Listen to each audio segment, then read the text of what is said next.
Assalamualaikum warahmatullahi wabarakatuh. Hello everyone, my name is Muhammad Zain Al-Haq. I am a student of Physics Education 2019 at Sultan Ageng Tirtayasa University. How are you all?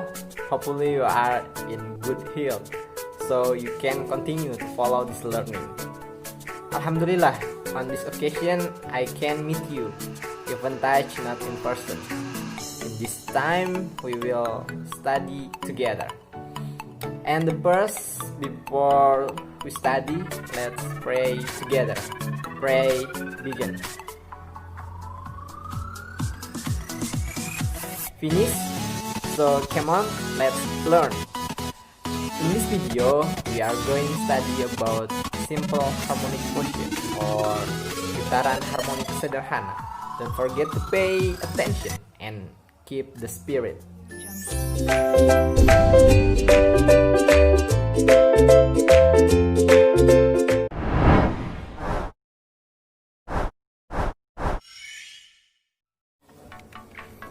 Halo semua, kali ini kita akan belajar mengenai getaran harmonik sederhana atau sering kita mengenalnya dengan GHS. Sebelumnya, perlu kalian ketahui mengenai apa saja tujuan pembelajaran kali ini.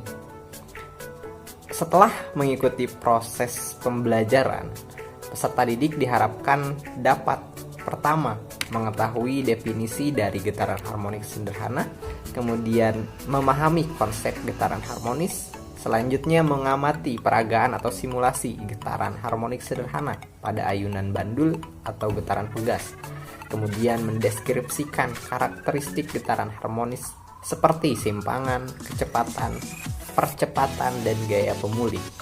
Kemudian yang terakhir, mengidentifikasi penerapan konsep getaran harmonis pada kehidupan sehari-hari. Oke.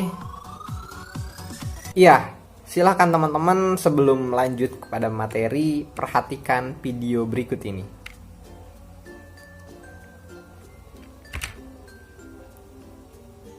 Ya, jika digambarkan gerak bandul pada jam tersebut kurang lebih seperti ini. Peristiwa ini merupakan salah satu contoh gerakan harmonik. Nah, dari video atau animasi yang sudah ditayangkan tadi, dapatkah kalian mendefinisikan apa itu getaran harmonik? Getaran harmonik sederhana atau disingkat GHS adalah gerak bolak-balik benda melalui suatu titik keseimbangan tertentu dengan banyaknya getaran benda dalam setiap sekon selalu konstan. Nah, GHS ini merupakan gerak periodik karena memiliki siklus. Dan syarat penting terjadinya GHS adalah adanya gaya pemulih. Ingat ya, gaya pemulih. Nah, gaya pemulih ini sendiri adalah gaya yang arahnya selalu menunjuk ke titik setimbang dan selalu berlawanan arah dengan simpangan. Misalnya, kita memberi simpangan ke kanan. Nah, bandul ini akan berlawanan arah, yaitu ke kiri, menuju ke titik setimbang. Ketika bandul ini terus mencapai titik maksimumnya di sebelah kiri, maka ia akan kembali lagi ke arah kanan karena adanya gaya pemulih.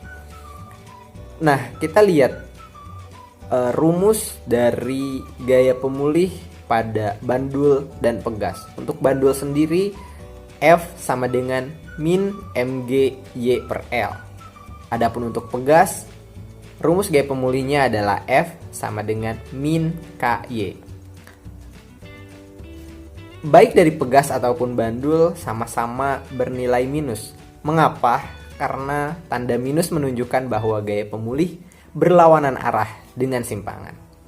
Sampai sejauh ini semoga teman-teman bisa memahaminya.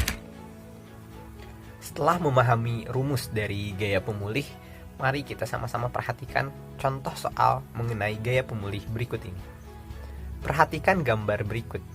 Jika G atau gravitasi sama dengan 10 meter per second kuadrat, maka besar gaya pemulih pada bandul adalah, diketahui M sama dengan atau massa dari bandul sendiri adalah 500 gram atau 0,5 kg. Gravitasinya sama dengan 10 meter per second kuadrat. Panjang simpangannya 3 cm, dan yang terakhir L-nya sama dengan 5 cm. Yang ditanyakan adalah gaya pemulih pada bandul tersebut. Penyelesaian, kita tinggal substitusikan pada rumus yang sudah kita ketahui sebelumnya, bahwa gaya pemulih pada bandul adalah F sama dengan min M kali G dikali Y per L, sama dengan 0,5 dikali, min 0,5 dikali 10 dikali 3 per 5, sehingga mendapatkan hasil min 5 dikali 3 per 5, dan hasilnya adalah minus 3 Newton.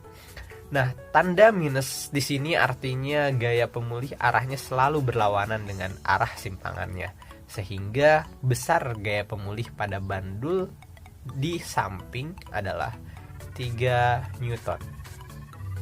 Nah, selanjutnya kita harus mengetahui persamaan umum GHS. Yang pertama, persamaan umum GHS untuk posisi, yaitu X sama dengan A sin omega T. Nah, persamaan ini cukup terkenal, yaitu persamaan umum untuk getaran periodik, di mana X adalah persamaan posisi, A adalah amplitudo, omega adalah kecepatan sudut, dan T adalah waktu.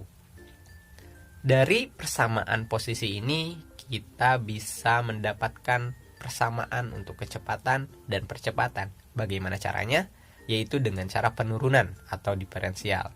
Nah, pasti teman-teman sudah belajar mengenai penurunan ini di SMP. Dari persamaan posisi ini kita mendapatkan persamaan kecepatan, yaitu V sama dengan omega A cos omega T. Kemudian untuk mencari persamaan percepatan, kita dapat menurunkan rumus dari persamaan kecepatan, sehingga dihasilkan A sama dengan min omega kuadrat A cos omega T.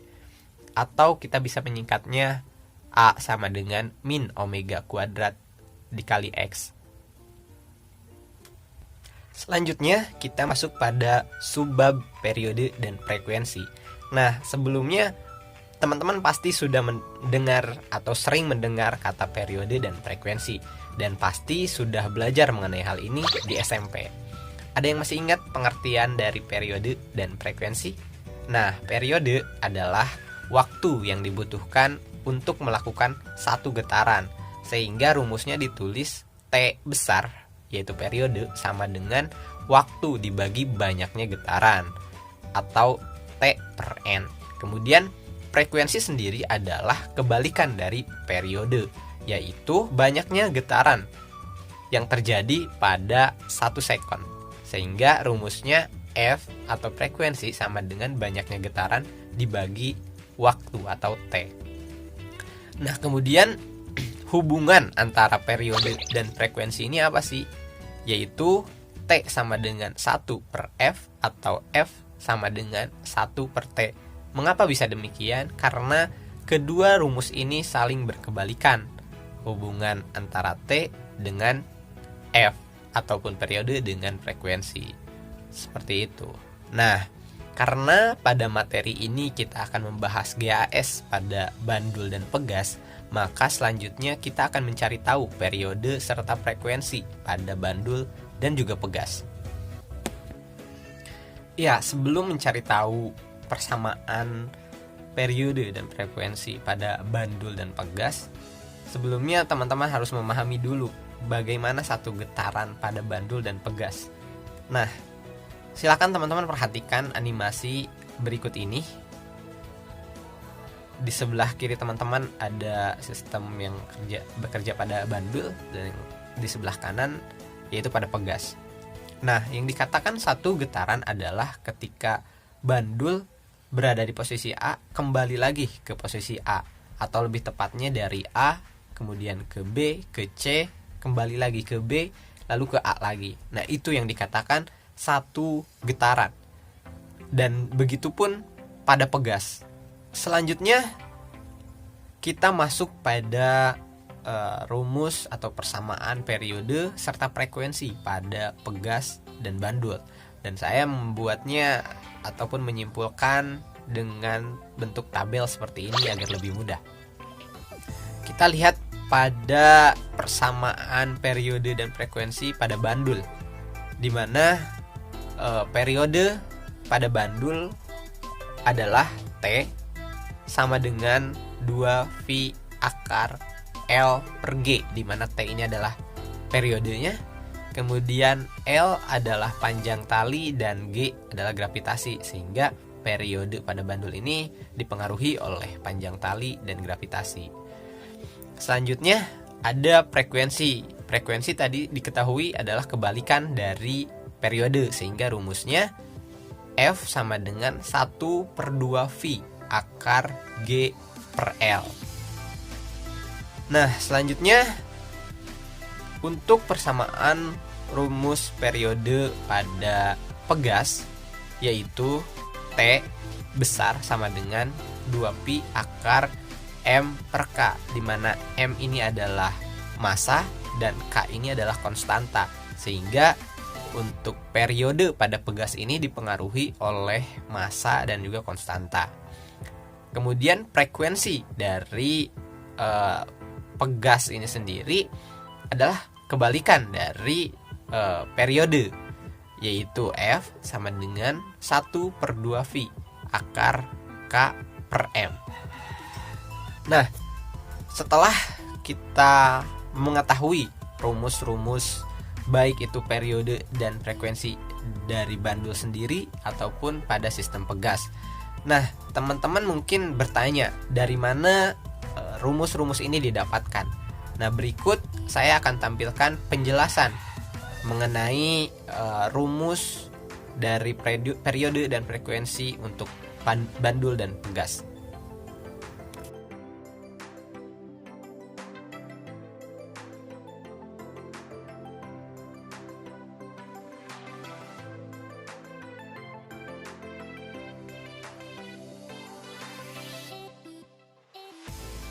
Nah, setelah kita memahami persamaan dari periode serta frekuensi pada bandul dan pegas, mari sama-sama kita kerjakan contoh soal berikut ini. Pada ataupun pegas dengan konstanta 50 Newton per meter diberi beban yang masanya 20 gram sehingga bergetar harmonik. Nah, periode getaran pegasnya adalah, nah, kita bisa ketahui dari soal bahwa konstantanya adalah 50 Newton per meter. Kemudian masanya adalah 20 gram atau sama dengan 2 dikali 10 pangkat min 2 kg. Yang ditanyakan apa adalah periodenya. Kemudian langsung jawab. Seperti yang kita ketahui, rumus untuk periode pada pegas sendiri adalah T sama dengan 2V akar M per K. Nah, tinggal dimasuk-masukkan saja. T sama dengan 2V akar 2 kali 10 pangkat min 2 per 50 menghasilkan 2V kali 10 pangkat min 1 per 5, sehingga hasil akhirnya untuk periode getaran pegas ini adalah 0,04 V. Semoga teman-teman paham dengan pembahasan ini. Kemudian sebelum saya tutup, ada tugas untuk dikerjakan di rumah masing-masing. Tugasnya seperti yang ditampilkan di layar, silahkan teman-teman membaca dengan seksama. Adalah sebuah benda bergetar sehingga membentuk sudut gerak harmonis dengan persamaan Y sama dengan 0,04 sin 20 VT. Dengan Y adalah simpangan dalam satuan meter, T adalah waktu dalam satuan second. Tentukan beberapa besaran dari persamaan getaran harmonis tersebut. Pertama, tentukan amplitudenya, kemudian frekuensi, kemudian periode, selanjutnya simpangan maksimumnya, selanjutnya simpangan saat T sama dengan 1/60 second, kemudian simpangan saat sudut fasenya 45 derajat, dan yang terakhir ketika sudut fase saat simpangannya 0,02 meter. Silahkan teman-teman kerjakan. Semoga kita bisa bertemu lagi di pertemuan selanjutnya.